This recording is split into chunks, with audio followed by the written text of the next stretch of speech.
collections, classics, customs,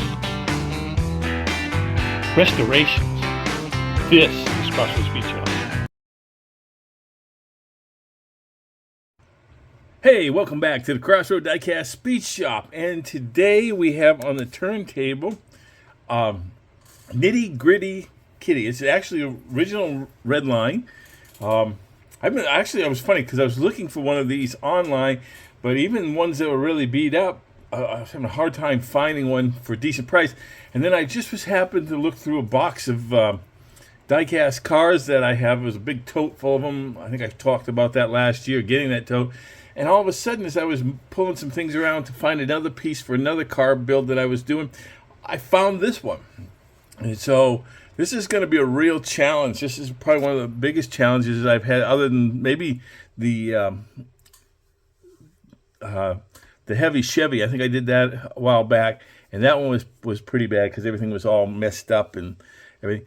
But this one, it looks like the axles are missing, or at least they got pushed off, or the wheels or whatever are all gone. But it should be a fun little build. I'm looking forward to trying this and seeing what we do, see if we can get that. So let's get this thing apart and take a look and see what we got. Okay, well, we're back in the shop here.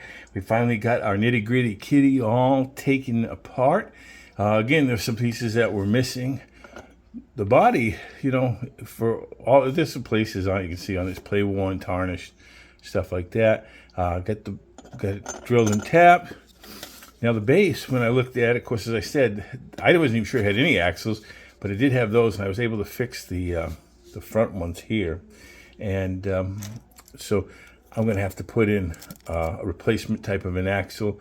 Some of the other cars that I had that I thought I could replace, they didn't have the type of suspension, so I'm just probably going to have to use one of the straight axles and when I put it on there. But then clean that up, give it some soak in the lime away, and scrub it all up and flitz it all up and get it ready.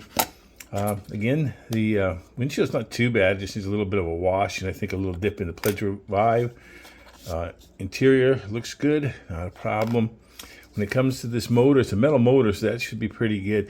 What I'll probably do with this is I will probably take in, hit it with some, with a Scotch-Brite wheel, kind of to clean it up a little bit, and then I will take some Flitz polish onto it, and that a lot of times just clears it all up. I don't usually have to paint these metal ones. The plastic ones, sometimes you have to paint because they're really worn and the chrome's coming off. But this is not. So I think what I'm going to do is I'm going to try to do that because it shines up really nice. And some of the other cars that I've done, it's really come out nice. So I think we're ready to start our restoration project on this Nitty Gritty Kitty.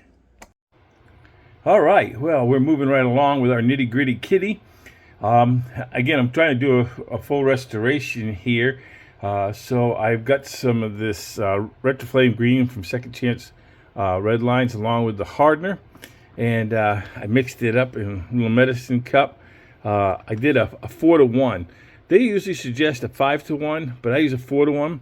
I use these pipettes, these little pipettes. I think they're like a half milliliter or something like that, pipette. And I put 4 of the green in, and then I do a 1-to-1 hardener of that. And so I've got that all mixed up. So we're going to get into the paint booth and get some color on this car. All right, well, we're moving right along in our Nitty Gritty project here, restoration. What I did is here you can see I cleaned up this base pretty nice. It's pretty shiny now. Basically what I did is I took a 50-50 mix of lime away and water, and I set it in there for 3.5 minutes. Following that, I scrubbed it a little bit with a stiff bristle brush to get some of the tarnish off. And then I went on and used one of these scouring Scotch-Brite wheels to go over it again, because that really shines it up. It takes a lot of that tarnish off. And then I followed that up with some Flitz and used a new felt buffing wheel just to shine it up. Shine it pretty good.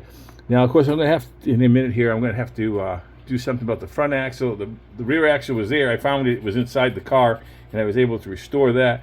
But there were no front axles, so I've got some axles that I think I can put in there, and so I can restore that. So let's move on. All right. Well, okay. Now I told you I'd get back here with the base and the axles for the nitty gritty kitty. What I did was I took an regular axle off and regular main line, and I used some of those snap-on bearings that they have, and then I put the tires on first. I thought that would be better than putting them on. Of course, I put the other ones I put on just on the axle that was left over. Put this one. Then what I did is I took out, and using a toothpick, I took some of this Gorilla Glue and I put a little dab in the middle. Not a whole lot. One thing about the Gorilla Glue gel is that it doesn't run. And then I was able to take some of this Instaset, and I put a couple drops of that on there, and it hardened it right up. And so she's a roller now. You can see right now she rolls really well. And one thing sometimes you need to do with those bearings, depending on the axles and stuff that you use, especially on some of the newer main lines. Excuse me. What happens is that the bearings need to be drilled out a little bit, but these seem to be fine for this one. I tried them before I glued all the axle on there just to see how that was. So we're moving right along on this project. I just got a little detailing to do on the base, and then cleaning up the windshield, and we should be ready to put this thing back together. All right, let's move on. All right, well, we're moving right along here with our little nitty-gritty project. I have the windshield. I've cleaned it all up with some hot soap and water. So now I'm just going to give it a dip in the Pledge Revive. And then just take and wick that off. Wick off the edges. Touch the edges. Like that. And then I put it here, and then I'll cover it up. And because you don't want dust getting on that Pledge Revive, because it does take a while for it to dry. So let's move on. All right, well, we're back, and we have all the pieces ready to assemble on our original Redline Spoiler Series Nitty Gritty Kitty.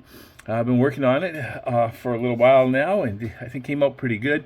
I've been trying to collect all the Spoiler Series cars, or most of them have been restoring. You know, I got the King Cooter and the Light My Firebird. First one I was able to find when I started collecting again was the Boss Hoss. That was one I had as a kid, part of the original Hot Wheels Club car kit cars. And then, of course, I have the heavy Chevy. Let's move that a little bit over so you can see that a little bit.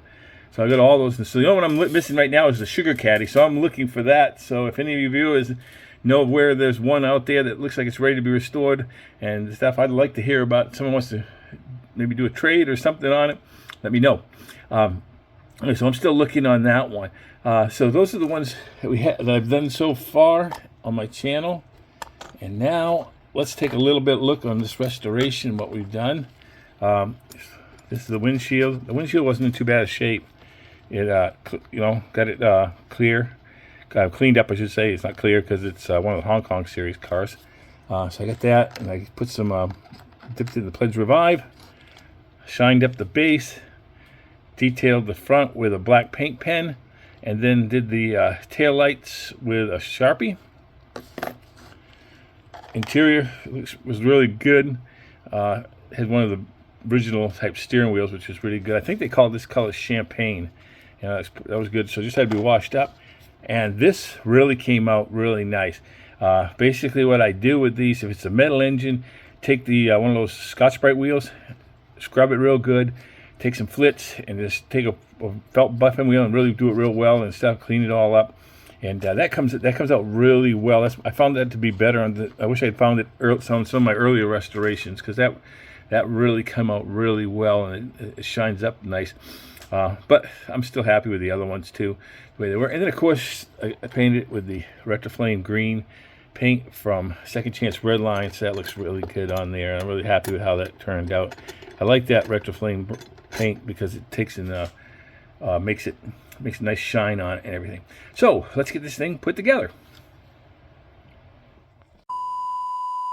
And here's my original Redline Nitty Gritty Kitty. It's part of the Spoiler series. I've been working on trying to restore all those. I've got one left. I'm still looking for the Sugar Caddy, but I have the others there, and so this was a nice addition to it. It was kind of beat up, if you remember from the pictures at the beginning. It was missing the front axle. I thought maybe the back axle was missing too, but I did find it was pushed up inside the car. Cleaned up the windshield, gave it a dip in Pledge Revive. Cleaned the base up and gave it some flitz polish. I use a lime away and water 50-50 mix first to get away a lot of that tarnish. Take it with a Scotch-Brite wheel and scrub it up a little bit. Then take some flitz polish and polish it up really nice to give it a good shine. Then I re-detailed the front grille, and you can see here the taillights red with a red Sharpie, and the front grille with a black paint pen. Really happy with how this one came out. I'm enjoying doing these and learning a little bit of the history and things behind those. Hope you enjoyed this video too. I really thank you, all my subscribers and viewers. I really appreciate you. You can do these things too. Start out with some mainline cars. If you need to, you can check out the how-to section on my YouTube channel. I might have some good hints for you on how, especially when it comes to restoring these old ones and stuff. I really like that Retroflame paint because it really has a nice shine in there. You can see all the reflection. Everything's reflecting in there. That's really great. Again, as always, God bless, and thanks for stopping by the shop.